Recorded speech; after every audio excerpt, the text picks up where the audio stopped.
Your freezer will become your most important tool in your cooking endeavors. It is a wonderful place to hide staples that can save your meals. The quickest method of cooking is to use something already cooked, and that is what your freezer will hold. I keep everything I can in my freezer. First and foremost, I always have some sort of stock. I primarily use chicken stock, but I've used beef and lamb stock occasionally. I use stock as a sipping drink, which is wonderful for digestion and healing the gut. I use it to cook my rice and my grains for extra flavor. Vegetables can be sautéed in a little broth for more flavor, and it is obviously needed as a base for soups. Stock is made by boiling bones with some herbs.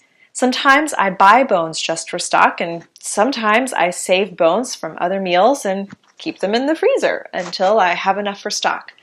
So, use the freezer to save your bones. Also, I save parts of vegetables I don't use to make vegetable broth. Broccoli stalks, the green tops to carrots, beets, and turnips. I freeze vegetables before they go bad and use them for broth. Vegetable broth is used just like bone broths, to flavor when cooking and as a base for soups. I also keep a couple boxes of frozen vegetables. These work really well when I'm in a pinch. Frozen vegetables are flash frozen at their peak of ripeness, so the nutrients are preserved.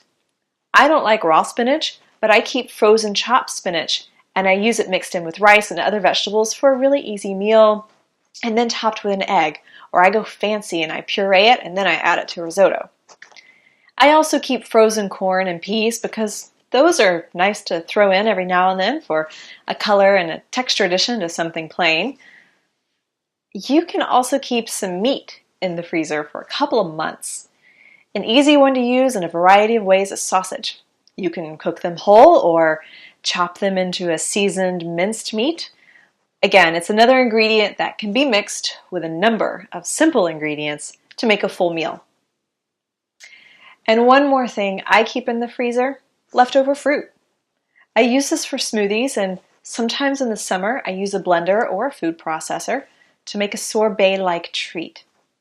There's no need to throw away fruit if it's still good and you can't consume it before it goes bad.